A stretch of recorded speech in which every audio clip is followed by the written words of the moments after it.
Does your furry friend take over your bed every night?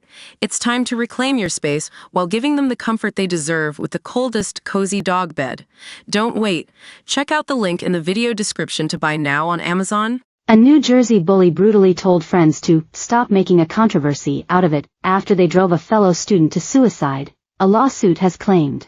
Jocelyn Walters, 14, tragically took her own life in September 2022 after enduring months of bullying and abuse at the hands of girls her parents say were once her friends. Her parents Fred and Solange Walters have since filed a lawsuit against a number of defendants including her teachers, nurses and school district, alleging they failed to clamp down on the bullying and prevent the tragedy. In their lawsuit, they allege that one girl named only as JM led the bullying, and included sickening text messages she sent before Jocelyn's suicide. This included one on the day Jocelyn was hospitalized following a previous failed suicide attempt, where JM callously told a group, "I'm honestly going to try and keep instigating her." The Walters say Jocelyn took her own life after an extended and persistent pattern of harassment, intimidation, bullying and abuse directed against her, which they claim the defendants did nothing to stop.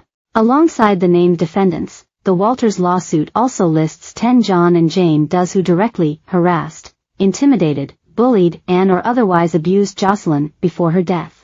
They claimed the girls viciously cast Jocelyn out of group chats and isolated her, and alleged that on the day she died, JM told the group, "She died, stop making controversy about it." Jocelyn's parents said they are still haunted by their daughter's passing, and said that when the teen joined high school in 2021, she was a popular and athletic girl who had ambitions to become a lawyer. Jocelyn was the student that you wanted. She was the teammate that you wanted. The player that you wanted. She was always there. First one on the field.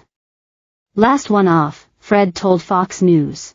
A GoFundMe from the time that Jocelyn passed away described her as a music lover who was a huge fan of the Smashing Pumpkins, and was beautiful inside and out. But during that school year, Fred said his daughter was welcomed into a friend group only for them to brutally cut her out and bully her, both in person and online.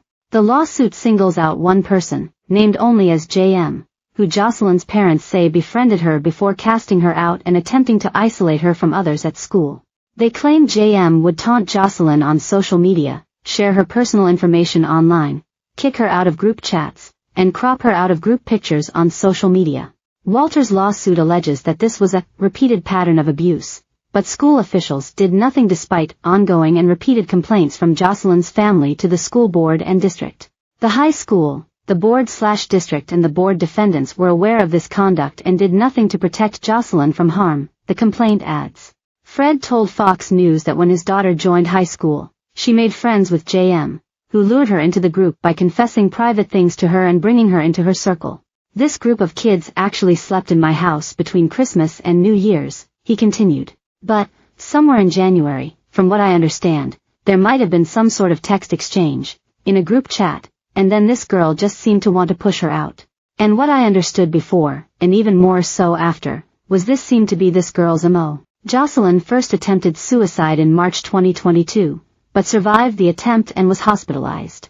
Fred said that even while Jocelyn was recovering in hospital, JM goaded others at her school into targeting her again, and appeared to admit that the bullying landed her in the ICU as she questioned, "I wonder if she's going to do anything back. I'm honestly going to try and keep instigating her until she actually does something to me that I can get her in trouble for," the text added, according to the lawsuit.